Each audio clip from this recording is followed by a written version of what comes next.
ನಮಸ್ಕಾರ ವೀಕ್ಷಕರೇ, ಎಲ್ಲರಿಗೂ ಒಂದು ಚಾನಲ್ಗೆ ಆತ್ಮೀಯದಂತ ಸ್ವಾಗತ.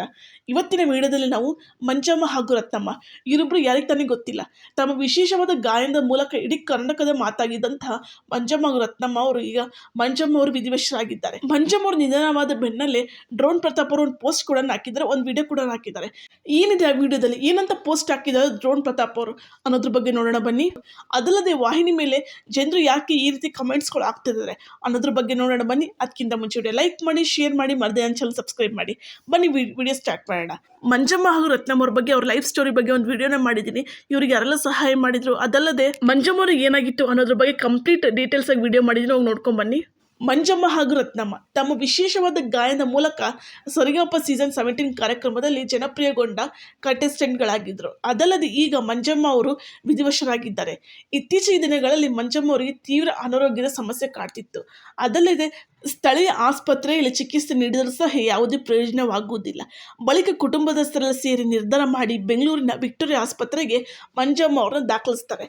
ದುರದೃಷ್ಟವಶ ಏನಂತಂದರೆ ಅಲ್ಲಿ ಚಿಕಿತ್ಸೆ ಫಲಿಸದೆ ಮಂಜಮ್ಮ ಅವರು ಬೆಂಗಳೂರಿನ ವಿಕ್ಟೋರಿಯಾ ಆಸ್ಪತ್ರೆಯಲ್ಲಿ ತಮ್ಮ ಕೊನೆ ಉಸಿರು ಹೇಳ್ತಾರೆ ಮಂಜಮ್ಮ ಅವರು. ಮಂಜಮ್ಮ ಹಾಗೂ ರತ್ನಮ್ಮ ಅವರು ಇಬ್ಬರು ಅಂಧ ಸಹೋದರಿ, ಅಂದರೆ ಇಬ್ಬರು ಕಣ್ಣು ಕಾಣ್ತಿರಲ್ಲ ಅಷ್ಟು ಬರೀ. ಅಲ್ಲದೆ ಇವರು ಇಬ್ಬರು ದೇವಸ್ಥಾನ ಎದುರು ಕುತ್ಕೊಂಡು ಹಾಡು ಹೇಳಿಕೊಂಡು ತಮ್ಮ ಜೀವನ ಸಾಗಿಸ್ತಿರ್ತಾರೆ. ಆ ಟೈಮ್ನಲ್ಲಿ ಒಬ್ಬರು ಬಂದು ಅವ್ರದ್ದು ವೀಡಿಯೋ ಮಾಡ್ತಾರೆ, ಹಾಡು ಹೇಳೋದನ್ನ. ಆದರೆ ತುಂಬ ಚೆನ್ನಾಗಿ ಹಾಡು ಹೇಳ್ತಿರ್ತಾರೆ. ಅವ್ರನ್ನ ವೀಡಿಯೋ ಮಾಡಿ ಅದನ್ನು ಸೋಷಿಯಲ್ ಮೀಡಿಯಾಗೆ ಅಪ್ಲೋಡ್ ಮಾಡ್ತಾರೆ.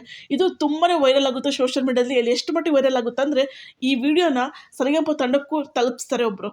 ಈ ತಲುಪಿದ ನಂತರ ಸರಿಗಮಪ ಸೀಸನ್ 17 ಒಳಗೆ ಇವರಿಗೆ ಒಂದು ಚಾನ್ಸ್ ಕೊಡ್ತಾರೆ ಜಿ ಕನ್ನಡ ವಾಹಿನಿಯವರು. ಅರ್ಧದಲ್ಲಿ ಇವರಿಬ್ಬರು ಅಂದರೆ ರತ್ನಮ್ಮ ಹಾಗೂ ಮಂಜಮ್ಮ ಅವರು ಇಬ್ಬರು ತಮ್ಮ ವಿಶೇಷ ಗಾಯನದ ಮೂಲಕ ಎಲ್ಲೋ ಜನ ಮೆಚ್ಚುಗೆ ಗಳಿಸ್ತಾರೆ, ತುಂಬಾ ಜನಪ್ರಿಯಗೊಳ್ತಾರೆ. ಅದಲ್ಲದೆ ಈಗ ಸದ್ಯ ಮಂಜಮ್ಮ ಅವರು ಹೇಳೋಕ್ಕೂ ತೆಗೆಸಿದ್ದಾರೆ. ಮನೆಗೆ ಆಧಾರವಾದ ಮಗಳನ್ನು ಕಳೆದುಕೊಂಡು ಕುಟುಂಬಸ್ಥರು ಕಣ್ಣೀರಿಡುತ್ತಿದ್ದಾರೆ. ಮಂಜಮ್ಮ ಅವರ ಸೋದರಿ ಹಾಗೂ ತಂದೆ ಕಣ್ಣೀರು ಹಾಕುತ್ತಿರುವ ವಿಡಿಯೋ ಸೋಷಿಯಲ್ ಮೀಡಿಯಾದಲ್ಲಿ ತುಂಬಾ ವೈರಲ್ ಆಗ್ತಿದೆ ಅಂತಲೇ ಹೇಳ್ಬೋದು. ಅದಲ್ಲದೆ ಅವರ ಮನೆ ಪರಿಸ್ಥಿತಿ ಕಂಡು ಸೆಲೆಬ್ರಿಟಿ ಒಬ್ಬರು ಅವರ ಮನೆಗೆ ಭೇಟಿ ನೀಡಿ ಧನ ಸಹಾಯ ಕೂಡ ಮಾಡಿದ್ದಾರೆ. ಯಾರು ಅವರು ಅನ್ನೋದ್ರ ನೋಡೋದಾದರೆ, ಹೌದು, big boss season 10 runner up ಆದಂತಹ ಡ್ರೋನ್ ಪ್ರತಾಪ್ ಅವರು ತುಮಕೂರು ಜಿಲ್ಲೆಯ ಮಧುಗಿರಿ ತಾಲೂಕಿನ ಡಿವಿಹಳ್ಳಿ ಗ್ರಾಮದಲ್ಲಿ ಇರುವ ಮಂಜಮ್ಮ ಮನೆಗೆ ಭೇಟಿ ನೀಡಿ ಕುಟುಂಬಸ್ಥರ ಬಳಿ ಮಂಜಮ್ಮ ಅವರಿಗೆ ಏನಾಯಿತು ಎನ್ನುವುದರ ಬಗ್ಗೆ ಮಾಹಿತಿ ಪಡೆದುಕೊಂಡು ಡ್ರೋನ್ ಪ್ರತಾಪ್ ಅವರು ಮಂಜಮ್ಮ ಫೋಟೋಗೆ ಪೂಜೆ ಮಾಡಿ ಶ್ರದ್ಧಾಂಜಲಿ ಕೂಡ ಸಲ್ಲಿಸಿದ್ದಾರೆ. ಈ ವೇಳೆ ಮಂಜಮ್ಮ ಅವರ ಕುಟುಂಬಕ್ಕೆ ನೆರವಾಗಲಿ ಎಂದು ತಮ್ಮ ಕೈಲಾದಷ್ಟು ಹಣ ಸಹಾಯ ಕೂಡ ಮಾಡಿದ್ದಾರೆ. ಅಲ್ಲದೆ ಮಂಜಮ್ಮ ಮನೆಗೆ ಭೇಟಿ ನೀಡಿದ ವಿಡಿಯೋ ಡ್ರೋನ್ ಪ್ರತಾಪ್ ಅವರು ತಮ್ಮ ಸಾಮಾಜಿಕ ಜಾಲತಾಣದಲ್ಲಿ ಹಂಚಿಕೊಂಡಿದ್ದಾರೆ. ಗಾಯಕಿ ಮಂಜಮ್ಮ ಅವರ ಆತ್ಮಕ್ಕೆ ಈಗ ಸಂತೋಷವಾಗಿರಬೇಕು ಎಂದು ನಾನು ಬಯಸುತ್ತೇನೆ ಎಂದು ಬರೆದುಕೊಂಡಿದ್ದಾರೆ ಡ್ರೋನ್ ಪ್ರತಾಪ್ ಅವರು. ಡ್ರೋನ್ ಪ್ರತಾಪ್ ಅವರ ಈ ಒಳ್ಳೆ ಮನಸ್ಸಿನ ಬಗ್ಗೆ ಎಲ್ಲ ಕಡೆ ತುಂಬಾ ಮೆಚ್ಚುಗೆ ವ್ಯಕ್ತಪಡಿಸಿದ್ದಾರೆ ಅಂತ ಹೇಳ್ಬೋದು. ನಿಮ್ಮ ಒಳ್ಳೆ ಮನಸ್ಸಿಗೆ ಒಳ್ಳೆಯದಾಗುತ್ತದೆ ಎಂದು ಜನರು ಹಾರೈಸುತ್ತಿದ್ದಾರೆ. ಅಲ್ಲದೆ ಪ್ರತಾಪ್ ಅವರು ಮಂಜಮ್ಮ ಅವರ ಕುಟುಂಬಸ್ಥರ ಅಕೌಂಟ್ ನಂಬರ್ ಅಥವಾ phone pay, Google pay number ಹಾಕಿದ್ದಾರೆ.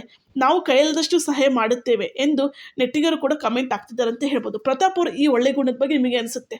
ಅದಲ್ಲದೆ ಇನ್ನೊಂದು ಸೈಡ್ ಜಿ ಕನ್ನಡ ವಾಹಿನಿ ಮೇಲೆ ಜನರು ತುಂಬಾನೇ ಕೋಪಗೊಂಡಿದ್ದಾರೆ ಅಂತ ಹೇಳ್ಬೋದು. ಏನಂತ ನಿಮಗೆ ತೋರಿಸ್ತೀನಿ ನೋಡ್ರಿ. ಕಮೆಂಟ್ಗಳು ಯಾವ್ಯಾವ ರೀತಿ ಕಮೆಂಟ್ ಆಗ್ತಾರೆ.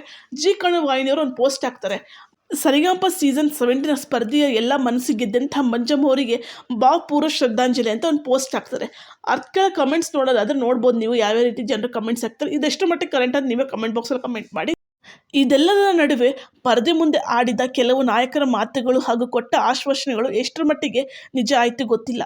ನಿನ್ನೆ ಮರಣ ಹೊಂದಿರುವ ಸಹೋದರಿ ಮರಣಕ್ಕೆ ಹಲವು ಕಡೆ ಉಗಿದು ಉಪ್ಪಿನಕಾಯಿ ಹಾಕಿದ ನಂತರ ಇಂದು ಸಂತಾಪ ಸೂಚಿಸಿದ್ದಾರೆ. ವಾಹಿನಿಗೆ ಧನ್ಯವಾದಗಳು, ಸಹೋದರಿ ಆತ್ಮಕ್ಕೆ ಶಾಂತಿ ಸಿಗಲಿ ಅಂತೇಳಿ ಕಮೆಂಟ್ ಹಾಕ್ತಾರೆ. ಅದಲ್ಲದೆ ಎಲ್ಲರ ಜನರು ಪ್ರಶ್ನೆ ಏನಂತಂದರೆ, ಈ ಪೋಸ್ಟ್ ಹಾಕಿದ ಕಾರಣ ನಿನ್ನೆ ಎಲ್ಲ ಜನರು ಉಗಿದು ಉಪ್ಪಿನಕಾಯಿ ಹಾಕಿದ್ಮೇಲೆ ಈ ಪೋಸ್ಟ್ ಹಾಕಿದ್ದಾರೆ, ಇಲ್ಲಾಂದರೆ ಈ ಪೋಸ್ಟ್ ಹತ್ರ ನೀವು ಆಗ್ತಿದ್ದಿಲ್ಲ ಅಂತೇಳಿ ಕೇಳ್ತಿದ್ದಾರೆ, ಕಮೆಂಟ್ ಹಾಕ್ತಿರೋ ಜನರು. TRPಗಾಗಿ ಬಳಸಿಕೊಂಡ್ರು, ಏನಾಗಿತ್ತು ಅನ್ನುವ ಕಾರಣ ತಿಳಿದಿಲ್ಲ. ನಿನ್ನೆ ಸತ್ತಿದ್ರು, ಇವತ್ತು ಪೋಸ್ಟ್ ಹಾಕಿದರೆ ಗ್ರೇಟ್ ನೀವು. ಜಿ ಕನ್ನಡ TV ಚಾನಲ್ TRPಗಾಗಿಯೇ ಹೊರತು ನೈಜತೆಗಾಗಿ ಅಲ್ವೇ ಅಲ್ಲ ಅಂತೇಳಿ ಕಮೆಂಟ್ ಆಗ್ತಿರೋ ಜನರು. ಈ ಕಮೆಂಟ್ಗಳು ಎಷ್ಟು ಮಟ್ಟಿಗೆ ಸರಿ ಅನ್ನೋದ್ರ ಬಗ್ಗೆ ಕಮೆಂಟ್ ಮಾಡಿ. ಅದಲ್ಲದೆ ಡ್ರೋನ್ ಪ್ರತಾಪ್ ಅವರ ಈ ಗುಣದ ಬಗ್ಗೆ ನಿಮಗೆ ಅನಿಸುತ್ತೆ ಅಂತ ಕಮೆಂಟ್ ಮಾಡಿ. ಎಲ್ಲರೂ ಅವ್ರ ಆತ್ಮಕ್ಕೆ ಶಾಂತಿ ಸಿಗಲಿ ಅಂತ ಕೇಳ್ಕೊತಿದ್ರೆ, ನಾವು ಅಷ್ಟೇ ಮಂಜಮ್ಮ ಅವ್ರ ಆತ್ಮಕ್ಕೆ ಶಾಂತಿ ಸಿಗಲಿ ಅಂತ ಕೇಳ್ಕೊತಿದ್ದೀನಿ. ಇವತ್ತಿನ ವಿಡಿಯೋ ನಿಮಗೆ ಇಷ್ಟ ಆದರೆ ವಿಡಿಯೋ ಲೈಕ್ ಮಾಡಿ, ಶೇರ್ ಮಾಡಿ, ಮತ್ತೆ ಚಾನಲ್ ಸಬ್ಸ್ಕ್ರೈಬ್ ಮಾಡಿ. ಇನ್ನಷ್ಟೇ ಅಪ್ಡೇಟ್ಗಳಿಗಾಗಿ ಬಾಯ್.